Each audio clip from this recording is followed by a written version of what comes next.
Hi hello friends, എല്ലാവർക്കും നമ്മുടെ സുമി മുഫാസ് മനസ്സിലോട്ട് ഹൃദയം നിറഞ്ഞ സ്വാഗതം. അപ്പൊ നമ്മുടെ കാറ്റത്തെ കിളിക്കൂടിന്റെ അടുത്ത ആഴ്ചയിൽ വരാനിരിക്കുന്ന വിശേഷങ്ങൾ എന്തൊക്കെയാണെന്ന് കേട്ടാലോ. അപ്പൊ എല്ലാവരും ഹാപ്പി ആയിട്ടൊക്കെ ഇരിക്കണമെന്ന് കരുതുന്നു. നമുക്കപ്പൊ നമ്മുടെ കാറ്റത്തെ കിളിക്കൂടിൽ നമ്മുടെ നിധിയുടെയും സുധീഷിന്റെയും പുതിയ വിശേഷങ്ങൾ എന്തൊക്കെയാണെന്ന് നോക്കാം കേട്ടോ. അങ്ങനെ നമ്മുടെ നിധിയുടെ ബർത്ത്ഡേ ഒക്കെ നല്ല അടിപൊളിയായിട്ട് രാത്രി തന്നെ നല്ല കെങ്കേമമായിട്ട് നമ്മുടെ സുധീഷ് നടത്താണ്. അപ്പം അതിൽ ഒരു ചെറിയ ചീറ്റിങ് മാത്രമെന്ന് വെച്ചാൽ നമ്മുടെ ഭാസ്കരൻ വന്ന് നമ്മുടെ സുധീഷിന്റെ ഹൃദയത്തെ ഒന്ന് ചവിട്ടി കളഞ്ഞു. അത് മാത്രമേ ഉള്ളൂ ആകെയുള്ള ഒരു പാളിച്ച.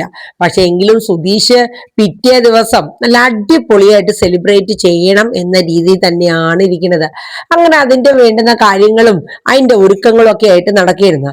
അപ്പൊ ഇതേ സമയം നമ്മുടെ നിധി നമ്മുടെ പോലീസ് സ്റ്റേഷനിൽ നമ്മുടെ ഗോപി സാറിനെ ഒന്ന് കാണാനായിട്ട് പോകുന്നുണ്ട്. അപ്പം നമ്മുടെ കമ്പനിയിലൊക്കെ ജോലിക്ക് പോയിട്ട് തിരിച്ചു വരുന്ന വഴിക്ക് ആണ് സ്റ്റേഷനിലോട്ട് പോണത്. അപ്പൊ ആ സ്റ്റേഷനിൽ പോകുന്ന സമയത്ത് നമ്മുടെ പ്രവീൺ സാർ നിധിയുടെ ബോസാണ്. അപ്പൊ പ്രവീൺ സാറ് പറയുന്നുണ്ട്, ഞാൻ എന്തായാലും ആ വഴിയാണ്, അപ്പൊ നിധി പോകാനാണെങ്കിൽ കയറാൻ പറയാം. അങ്ങനെ നിധി വേണ്ടാന്നൊക്കെ ആദ്യം പറഞ്ഞെങ്കിൽ ആ സാറ് പറഞ്ഞു കയറിക്കോ നിധി, കുഴപ്പമില്ല എന്ന് പറയുന്നുണ്ട്. അങ്ങനെ നമ്മുടെ നിധി പ്രവീൺ സാറിന്റെ കൂടെ പോവാണ്. അപ്പം വണ്ടിയിൽ ഇരിക്കുന്ന സമയത്ത് നിധിക്ക് ഒരു കോള് വരെയാണ്, നിധിയുടെ ഒരു ഫ്രണ്ട് ആണ്. അപ്പൊ വിളിച്ചിട്ട് ബർത്ത്ഡേ വിഷസ് ഒക്കെ പറയുന്നുണ്ട്. അപ്പൊ നിധി താങ്ക് യു എന്നൊക്കെ പറഞ്ഞിട്ടോ. അപ്പൊ ആ സമയം കോള് കട്ടായ ശേഷം പ്രവീൺ ചോദിക്കും, അല്ല ആരുടെ നിധി ബർത്ത്ഡേ എന്തോ കേസൊക്കെ പറയുന്നുണ്ട്. എന്റെ ബർത്ത്ഡേ ആയിരുന്നു എന്ന് പറഞ്ഞു. അപ്പൊ പ്രവീൺ ചോദിക്കും, അല്ല എന്നിട്ട് ഇന്ന് കമ്പനിയിൽ ഇരുന്നപ്പോ ഓഫീസിൽ ഇരുന്നപ്പോ ഒന്നും പറയാതിരുന്ന എന്താ, നമുക്ക് അടിച്ചു പൊളിച്ചൂടായിരുന്നോ, നല്ല അടിപൊളി കേക്കും സ്വീറ്റ്സ് ഒക്കെ വാങ്ങി. അതിന്റെ ആവശ്യമൊന്നുമില്ല സാറേ, അങ്ങനെ വലിയ സെലിബ്രേഷൻ ഒന്നും ചെയ്യാറില്ല എന്ന് പറഞ്ഞു. അപ്പൊ ആ സമയത്ത് പ്രവീൺ പറഞ്ഞു, ആഹാ അങ്ങനെ പറ്റില്ല. അങ്ങനെ പ്രവീൺ കുറച്ച് സ്വീറ്റ്സും കാര്യങ്ങളൊക്കെ മേടിച്ചിട്ട് നിധിക്ക് കൊടുക്കുക കേട്ടോ. എന്റെ birthday many many happy returns of the day എന്നൊക്കെ പറഞ്ഞ് നിധിയെ ബർത്ത്ഡേ വിഷസ് ഒക്കെ അറിയിക്കുന്നുണ്ട്. ഓഫീസിലായിരുന്നെങ്കിൽ അടിപൊളിയായിരുന്നു, എല്ലാരും കൂടെ ചേർന്ന് നല്ല സെറ്റപ്പ് ആയനെ എന്നൊക്കെ ഇങ്ങനെ പറഞ്ഞു. അത് കഴിഞ്ഞ് നേരെ നമ്മുടെ നിധിക്ക് ഇറങ്ങേണ്ട സ്ഥലം എത്തി. അപ്പൊ ഇവിടെ ഒരു സാറിനെ കാണാൻ വേണ്ടി വന്നതാണെന്ന് പറയും. അപ്പൊ പ്രവീൺ പറയും, ഞാൻ എന്തായാലും ഇവിടെ ഉണ്ടാവും, അടുത്ത ഒരു ആവശ്യമായിട്ട് വന്നേക്കുന്നുണ്ട്. അപ്പൊ നിധി അത് കഴിയുമ്പോ എന്നെ ഒന്ന് വിളിച്ചേക്കുക, എന്നിട്ട് ഞാൻ ഉണ്ടെങ്കിൽ നമുക്ക് ഒരുമിച്ച് പോവാം. അല്ല സാർ അത് കുഴപ്പമില്ല, ഞാൻ പൊക്കോളാം. അല്ല എന്തായാലും ഞാനും തിരിച്ച് അങ്ങോട്ടല്ലേ ഇടോ, അപ്പൊ പിന്നെ താൻ എന്തായാലും കഴിയുമ്പോ എന്നെ ഒന്ന് വിളിക്കുക എന്നിങ്ങനെ നിധി പറയും. ഓക്കെ ശരി സാർ ആയിക്കോട്ടെ എന്ന് പറഞ്ഞിട്ട് നിധി നമ്മുടെ ഗോപി സാറിനെ കാണാൻ വേണ്ടിയിട്ട് പോലീസ് സ്റ്റേഷന്റെ അകത്തോട്ട് ചെല്ലുകയാണ്. അപ്പൊ ഗോപി സാറിനെ കാണാണ്. അപ്പം എന്തൊക്കെയുണ്ടോ വിശേഷങ്ങള് സാറ്, കുഴപ്പമില്ല സുഖമായിട്ടിരിക്കണോ.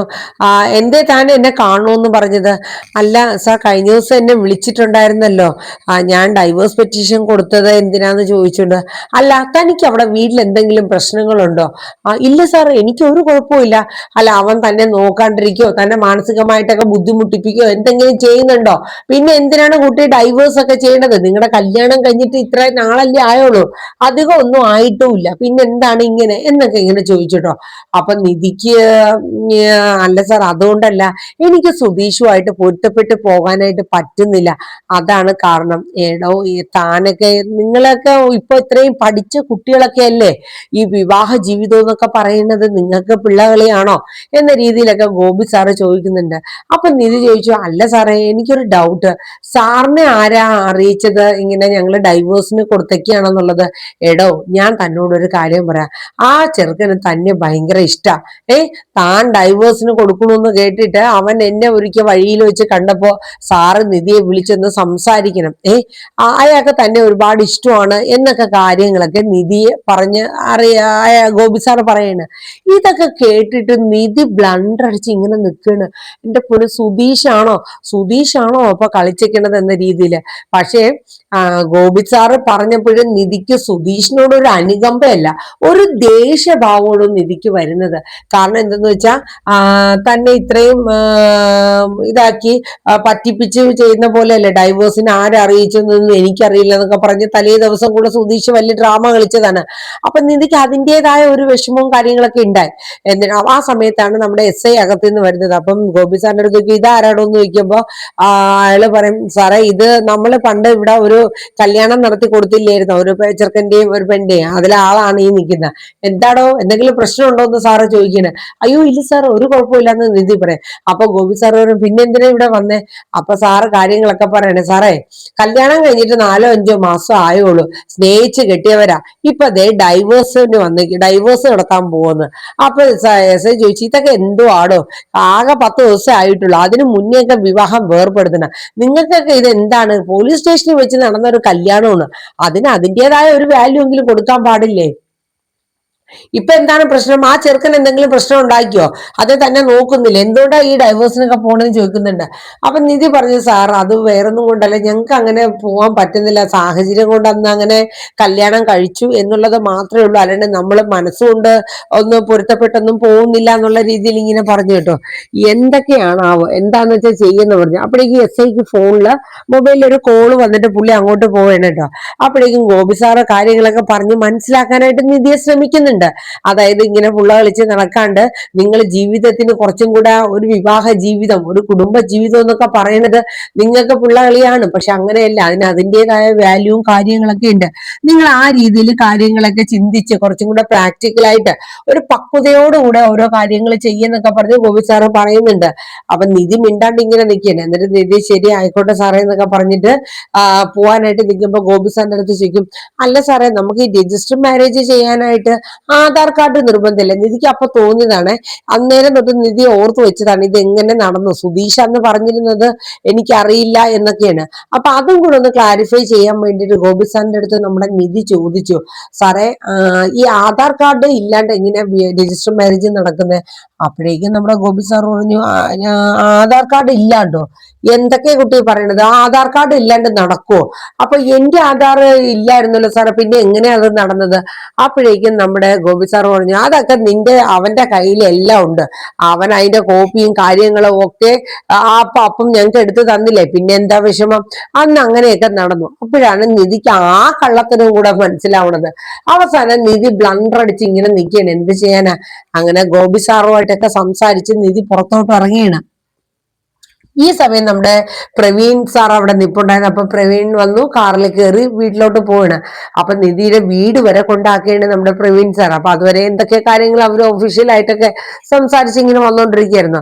അപ്പൊ വീട് എത്തിക്കഴിഞ്ഞപ്പോ നിധി താങ്ക്സ് ഒക്കെ പറഞ്ഞു. എന്നിട്ട് നിധി പറഞ്ഞു സാറ് എന്തായാലും വീട് വരെ വന്നതല്ലേ, എന്റെ വീട്ടിൽ നിന്ന് ഒരു കാപ്പിയെങ്കിലും കുടിച്ചിട്ട് പോവാന്ന് പറഞ്ഞ് റിക്വസ്റ്റ് ചെയ്തു.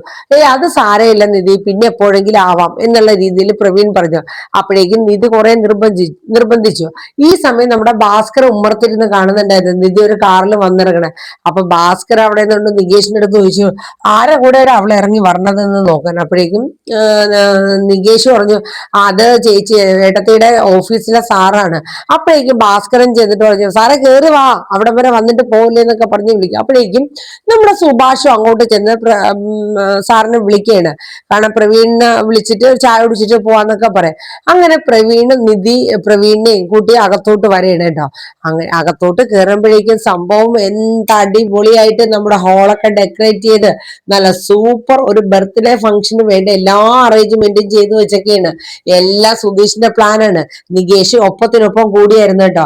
കാരണം സുഭാഷ് ഏട്ടന്റെ അടുത്ത് പ്രത്യേകം പറഞ്ഞിട്ടുണ്ടായിരുന്നു സുധീഷ്, ഇന്ന് അടിപൊളി ഫുഡാ സുഭാഷ് ഏട്ട ഉണ്ടാക്കേണ്ടത്, നിധിയുടെ ബർത്ത്ഡേ ആണ് കേട്ടല്ലോ എന്നൊക്കെ പറഞ്ഞ് സുഭാഷിന്റെ അടുത്ത് നേരത്തെ കൂട്ടി തന്നെ എല്ലാം പറഞ്ഞ് റെഡിയാക്കി പ്രിപ്പയർ ചെയ്ത് എല്ലാം വെച്ചൊക്കെയാണ്.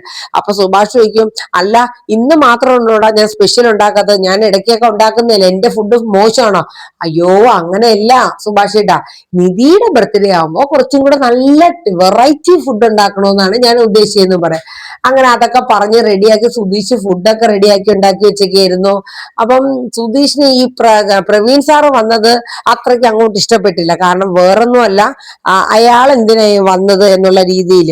കാരണം ബർത്ത്ഡേക്ക് താനും ഒക്കെ മതിയായിരുന്നു, അനിയനും ചേട്ടനും അച്ഛനും മതിയായിരുന്നു. ഇയാള് വന്നത് അത്രയ്ക്ക് അങ്ങോട്ട് സുധീഷിന് ഇഷ്ടപ്പെട്ടിട്ടില്ല. എന്നാലും പിന്നെ പ്രവീൺ സാറല്ലേ, എന്ത് ചെയ്യാൻ പറ്റും. അങ്ങനെ നമ്മുടെ നിധി വന്ന് നോക്കിയപ്പോഴത്തേക്കും ബർത്ത്ഡേയും കേക്കും സംഭവങ്ങളൊക്കെ റെഡിയാണ്. അപ്പൊ നിധിക്ക് ആകെ ഒരു ദേഷ്യഭാവമായിരുന്നു സുധീഷിനോട്. കാരണം തന്നോട് ഈ വക കേസുകളും കള്ളത്തരങ്ങളും ഒക്കെ ചെയ്യുന്ന സുധീഷിനെ ഒരു ഇച്ചിരി ഒരു ഇഷ്ടക്കുറവും ദേഷ്യവും ഒക്കെ കാണിച്ചുകൊണ്ടായിരുന്നു നിധി കയറി വന്നത്. പിന്നെ സാറൊക്കെ നിൽക്കുന്നോണ്ട് ബർത്ത്ഡേ കേക്ക് മുറിക്കാണ്ടിരിക്കാനും പറ്റില്ല. സുഭാഷ് ഏട്ടനൊക്കെ നിർബന്ധിച്ചു. ഒടുവിൽ നമ്മുടെ നിധി കേക്കൊക്കെ മുറിച്ച് എല്ലാവർക്കും കൊടുക്കുന്നു. അങ്ങനെ അടിപൊളിയായിട്ടുള്ള ബർത്ത്ഡേ പാർട്ടിയൊക്കെ കഴിയുന്നു. ഒടുവിൽ പ്രവീൺ ഫുഡൊക്കെ കഴിച്ച് നല്ല അഭിപ്രായങ്ങളൊക്കെ പറഞ്ഞ് വിഷൊക്കെ ചെയ്തിട്ടാണ് പ്രവീൺ അവിടെ നിന്ന് പോകുന്നത്. അങ്ങനെ എല്ലാ കാര്യങ്ങളും പറഞ്ഞ് എല്ലാവർക്കും ഒരു ഇതൊക്കെ ഓക്കെ ആക്കി നല്ല ഹാപ്പി ആയിട്ട് സാറൊക്കെ പോയി. അങ്ങനെ അന്നേ ദിവസം വൈകിട്ടായപ്പോഴേക്കും നമ്മുടെ നിധി പറഞ്ഞു, സുധീഷെ നമുക്കൊന്ന് പുറത്തു പോയിട്ട് വന്നാലോ. അത് കേട്ടപ്പോൾ നമ്മുടെ സുധീഷിന് ഭയങ്കര സന്തോഷാവാണ്. കാരണം നിധിക്ക് തന്നോട് ഇതൊക്കെ ചെയ്തപ്പം ഒരു സ്നേഹം വന്നിട്ടുണ്ടാകും, അതായിരിക്കും കാരണം എന്നുള്ള രീതിയിൽ നമ്മുടെ സുധീഷ് ഹാപ്പി ആയിട്ട് നമ്മുടെ ആക്റ്റീവയും കൊണ്ടൊക്കെ പോവാണ്. അങ്ങനെ ബീച്ചിലോട്ടാണ് അവര് പോകുന്നത്. അപ്പൊ അവിടെ ചെന്ന് കഴിഞ്ഞപ്പോഴേക്കും നമ്മുടെ നിധി പറഞ്ഞു, അതെ സുധീഷിനോട് എനിക്ക് ചില കാര്യങ്ങളൊക്കെ പറയാനുണ്ട്. അപ്പൊ സുധീഷ് പറഞ്ഞു, നിധി പറഞ്ഞോളൂ. ഇല്ല, നിധിക്ക് പറയാനുള്ള കാര്യം ആദ്യം പറയെന്ന് പറയട്ടോ. അപ്പൊ നിധി പറയാം, അത് വേണ്ട, സുധീഷ് ആദ്യം പറയാനുള്ള കാര്യമൊക്കെ പറയാൻ പറയും. അങ്ങനെ ഒടുവില് സുധീഷ് മനസ്സിലുള്ള കാര്യങ്ങളൊക്കെ പറയാനായിട്ട് തുടങ്ങുകയാണ്. അതായത് താൻ എന്നാണ് ആദ്യമായിട്ട് നിധിയെ കണ്ടുമുട്ടിയത്, ആ നിമിഷം മുതൽ എൻ്റെ ഉള്ളില് നിധി ഒരു പ്രത്യേക ഇഷ്ടം നിധിയോട് എനിക്ക് തോന്നിയിട്ടുണ്ടെന്നും, അവസാനം തന്റെ വിവാഹം ഉറപ്പിക്കാൻ പോവാണെന്ന് കേട്ടപ്പോൾ എനിക്ക് വലിയ പ്രയാസമായി. പിന്നെ ആ വിവാഹം മുടക്കാനായിട്ട് താൻ എന്നോട് പറയണതും, ഒടുവിൽ ആ വിവാഹ രജിസ്റ്റർ മാരേജ് വരെ പോലീസ് സ്റ്റേഷനിൽ എത്തി തന്റെ കഴുത്തിൽ താലി ചാർത്തിയ നിമിഷം വരെ എനിക്ക് തന്നോട് വലിയൊരു പ്രണയമായിരുന്നു. കാരണം എന്റെ മനസ്സിൽ തുടക്കം മുതൽ തന്നോട് ഒരുപാട് ഇഷ്ടമായിരുന്നു. പക്ഷെ ഇതൊക്കെ നിധി ഒരു കമാന്നൊരു മൂളല് പോലും മൂളാണ്ടാണ് ഇതൊക്കെ കേട്ടുകൊണ്ടിരുന്നത്. അങ്ങനെ സുധീഷ് പറഞ്ഞ ഓരോ കാര്യങ്ങളും കേട്ട് നിധി ഇരിക്കുകയാണ്. നിധിയുടെ ഉള്ളും മുഴുവൻ ഒരു തരം ദേഷ്യമായിരുന്നു, സുധീഷിനോടുള്ള ദേഷ്യവും വെറുപ്പുമായിരുന്നു. എന്നിട്ട് എല്ലാം ഇങ്ങനെ കേട്ടിരുന്നു കേട്ടോ. കേട്ടിരുന്ന ശേഷം നമ്മുടെ നിധി പറഞ്ഞു, അപ്പൊ എല്ലാം പറഞ്ഞു കഴിഞ്ഞു. എടോ, എനിക്ക് സത്യം പറയാലോ, എനിക്ക് എന്റെ ജീവിതത്തിൽ ഒരേ ഒരു ഭാര്യ ഉണ്ടെങ്കിൽ അത് താനാണ്, താൻ മാത്രമാണ്. തന്നെ എനിക്ക് അത്രയ്ക്ക് ഇഷ്ടമാണ്. എന്റെ ജീവിതത്തിൽ എന്നും താൻ കൂടെ ഉണ്ടാവണം എന്നുള്ളതാണ് എന്റെ ആഗ്രഹം എന്നൊക്കെ പറഞ്ഞു. ഇതെല്ലാം കേട്ട് കഴിഞ്ഞിട്ട് നിധി പറഞ്ഞു, ആയിക്കോട്ടെ. ഒടുവിൽ നിധി ഓരോ കാര്യങ്ങളായിട്ട് അങ്ങ് എടുത്തിടേണ്ട. ഗോപി സാറിനെ പോയി കണ്ടതും തന്റെ ആധാർ കാർഡ് കയ്യിൽ ഇരുന്നിട്ടും ഇതെല്ലാം താൻ മനഃപൂർവ്വം എന്നോട് ചെയ്ത ചതിയല്ലേ, എന്നെ സ്വന്തമാക്കാൻ വേണ്ടിയിട്ട്.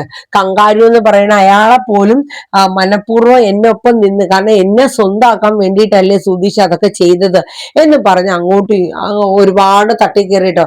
അപ്പൊ സുധീഷിന് അതിനൊന്നും പ്രത്യേകിച്ച് മറുപടിയില്ല. കാരണം തന്റെ ജീവിതത്തിൽ തനിക്ക് ഒരുപാട് ഇഷ്ടമാണ് നിധി. അപ്പോ നിധിയെ സ്വന്തമാക്കാൻ വേണ്ടിയിട്ട് സുധീഷ് അങ്ങനെ കുറച്ച് കാര്യങ്ങൾ ചെയ്തു എന്നുള്ളത് സുധീഷ് നിഷേധിക്കുന്നില്ല. തന്നോടുള്ള നിധിയോടുള്ള ഇഷ്ടമാണ് അതിനെല്ലാം കാരണം എന്നൊക്കെ പറഞ്ഞിട്ടോ. അങ്ങനെ കുറെ സംസാരിച്ചിട്ട് നിധിക്ക് ദേഷ്യത്തോട് രണ്ടുപേരും പിണങ്ങി എന്ന് തന്നെ പറയാം. അങ്ങനെ ആ രീതിയിൽ വന്നു കയറണ്. അപ്പൊ രണ്ടുപേർക്കും പോയ സന്തോഷം എന്തായാലും തിരിച്ചു വന്നപ്പോ ഉണ്ടായിരുന്നില്ല. അപ്പൊ നികേഷും സുഭാഷും ഒക്കെ ചോദിച്ചിട്ടുണ്ടായിരുന്നു, ഇതിന്റെ ഇടയിൽ നമ്മുടെ ബർത്ത്ഡേ പാർട്ടിക്ക് നമ്മുടെ നീതും പിന്നെ നമ്മുടെ അവിനാഷിന്റെ സഹോദരി അവരൊക്കെ വന്നിട്ടുണ്ടായിരുന്നു കേട്ടോ. കാരണം നീതുവിന് അതൊരു സർപ്രൈസ് ആയിരുന്നു. കാരണം സുഭാഷ് വിളിച്ചിട്ടുണ്ടായിരുന്നു, പിന്നെ ഹരീഷ് നീതുവിനെ വിളിച്ചിട്ടുണ്ടായിരുന്നു. അപ്പൊ എല്ലാരും കൂടെ വന്നപ്പോ നമ്മുടെ നിധിക്ക് ഭയങ്കര സന്തോഷമായിരുന്നു കേട്ടോ ബർത്ത്ഡേക്ക്. അപ്പൊ അത് കഴിഞ്ഞിട്ടാണ് ഈ ബീച്ചിൽ പോകും പിന്നെ തിരിച്ചു വന്നിട്ടുള്ള ഈ ഒരു സങ്കടം. അപ്പൊ രണ്ടുപേരുടെ മുഖം കണ്ടപ്പോ അത്ര സുഖമൊന്നും ആയിരുന്നില്ല. അങ്ങനെ പിറ്റേ ദിവസം നമ്മുടെ നിധി ജോലിക്ക് പോകാനായിട്ടൊക്കെ ഇറങ്ങുകയാണ്. അപ്പം പതിവിലും ലേറ്റ് ആയിട്ടാണ് ഇറങ്ങുന്നത്.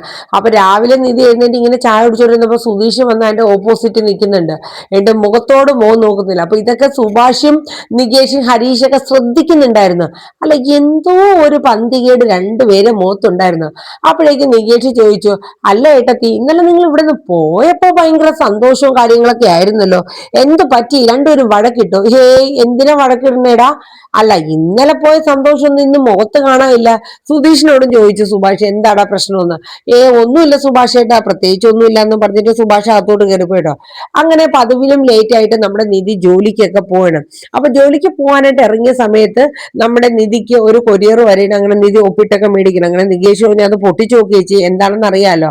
അങ്ങനെ നമ്മുടെ നിധി അത് പൊട്ടിക്കുമ്പോൾ നിധിയുടെ ആധാർ കാർഡും ലൈസൻസിനെ സംബന്ധിക്കുന്ന കാര്യങ്ങളൊക്കെയാണ്. അപ്പൊ ആധാർ കാർഡ് കിട്ടിയപ്പോൾ നിധിക്ക് ഭയങ്കര സന്തോഷമായി. പുതിയ ആധാർ കാർഡ് ഈ അഡ്രസ്സിലാണ് വന്നിരിക്കുന്നത്. കാരണം മറ്റേ അഡ്രസ്സിൽ പുതുക്കിയിട്ട് കൊടുക്കുകയാണെങ്കിൽ അവിടെ ചെന്ന് കഴിഞ്ഞാൽ പിന്നെയും കിട്ടില്ലല്ലോ, രാജീവും അരുണും എന്തായാലും കൊടുക്കില്ല. അപ്പോൾ ഈ അഡ്രസ്സിൽ തന്നെയാണ് ആക്കിയിരിക്കുന്നത്. അങ്ങനെ ആധാർ കാർഡ് എടുത്ത് നോക്കുമ്പോൾ വൈഫ് ഓഫ് സുബീഷ് എന്നാണ് എഴുതിയിരിക്കുന്നത്. അത് കണ്ടപ്പോൾ നിധി ചോദിച്ചു, ഇതെന്താ ഇങ്ങനെ വന്നേക്കണേ? അപ്പോഴേക്കും നിധി അകത്തോട്ട് എന്നിട്ട് ചോദിച്ചു, അല്ല സുധീഷ്, ഇതിൽ വൈഫ് ഓഫ് സുധീഷ് എന്നാണല്ലോ വന്നേക്കുന്നത്, ഇത് നിങ്ങളാണോ ശരിയാക്കിയെന്ന് ചോദിക്കും. അപ്പം നമ്മുടെ സുധീഷ് പറയും, അതെ ഞാനാ ശരിയാക്കിയത്. ഈ അഡ്രസ്സിൽ നിധിക്ക് വരണമെങ്കിൽ അത് എന്താ കാരണമൊന്നും വേണ്ടേ, നിധി എന്റെ ഭാര്യയായിട്ട് ഇരിക്കുന്നത് കൊണ്ടാണ് ഈ അഡ്രസ്സിൽ നിധിക്ക് ആധാർ കാർഡ് അപ്രൂവ് ചെയ്ത് തന്നേന്ന് സുധീഷ് പറയും. നിധിക്ക് അങ്ങനെ അത് ഇഷ്ടമല്ല, അങ്ങനെ എഴുതിയിരിക്കുന്ന എന്തെങ്കിലും ബുദ്ധിമുട്ടുണ്ടെങ്കിൽ ഡൈവേഴ്സ് കഴിയുമ്പോൾ നിധിക്ക് അത് മാറ്റാം, അതുവരെ ഇങ്ങനെ കിടക്കുന്നതായിരിക്കും ബെറ്റർ എന്ന് പറഞ്ഞു കേട്ടോ. അതില് വേറെ ഒന്നുമില്ല, ഒരു കളങ്കോ ഇല്ലാണ്ട് തന്നെ സുധീഷ് അത് എല്ലാവരുടെ മുന്നിലും പ്രസന്റ് ചെയ്യാൻ കേട്ടോ. അപ്പൊ നിധി അത് ഇങ്ങനെ നോക്കിയിട്ട് രൂക്ഷമായിട്ട് സുധീഷിനെ നോക്കുന്ന സീനും കാര്യങ്ങളൊക്കെയാണ്. അപ്പൊ ഇനിയിപ്പോ നമ്മുടെ കാറ്റത്തെ കിളിക്കൂടില് ഏകദേശം ഇനി എന്തൊക്കെയാണ് നടക്കാൻ പോകുന്നതെന്നോ അല്ലെങ്കിൽ പുതുതായിട്ട് എന്തൊക്കെയാണ് വരാൻ പോകുന്നതെന്നൊന്നും ഒരു ഐഡിയ ഇല്ല. നമ്മുടെ നിധി ഒരു പിടുത്തം തരുന്നില്ല മനസ്സ്, എന്ന് വെച്ചാൽ ഉള്ളിൽ സ്നേഹം വെച്ചിട്ട് പുറമേ കാണിക്കാത്തതാണോ ഒന്നും ആലോചിച്ചിട്ട് ഒരു ഐഡിയ കിട്ടുന്നേ ഇല്ല. എന്തായാലും സുധീഷിന് പിടികൊടുക്കണില്ല നിധി. എന്തായാലും നമുക്ക് കാത്തിരിക്കാം അല്ലെ, അടുത്ത ആഴ്ചയിലെ പുതിയ വിശേഷങ്ങൾ എന്തൊക്കെയാണ് എന്ന് നമുക്ക് കാത്തിരിക്കാം. അപ്പൊ നമ്മുടെ നെക്സ്റ്റ് വീക്ക് പ്രമുഖമായ കാറ്റത്തെ കിളിക്കൂടി ഇവിടെ വൈൻഡപ്പ് ചെയ്യാണ്. എല്ലാവരും നമ്മുടെ വീഡിയോസ് ഒക്കെ ഒന്ന് കേട്ട് നല്ല രീതിയിൽ സപ്പോർട്ട് ചെയ്യുക. നമ്മുടെ വീഡിയോസ് ഒക്കെ ആദ്യമായിട്ടാണ് കാണുന്നതെങ്കിൽ ഒന്ന് ലൈക്ക് അടിക്കാനായിട്ട് ആരും മറന്നു പോകല്. നമ്മുടെ ചാനൽ ആദ്യമായിട്ട് വരുന്നവർ നമ്മുടെ ചാനൽ സബ്സ്ക്രൈബ് ചെയ്ത് ആ ബെൽ ബട്ടൺ ഓൾ എന്നൊരു ഓപ്ഷൻ കൂടെ ഇനേബിൾ ചെയ്യുക. അപ്പൊ എല്ലാവർക്കും നല്ലൊരു ശുഭരാത്രി പറഞ്ഞുകൊണ്ട് നിർത്തുന്നു. Tata bye bye, take care, thank you.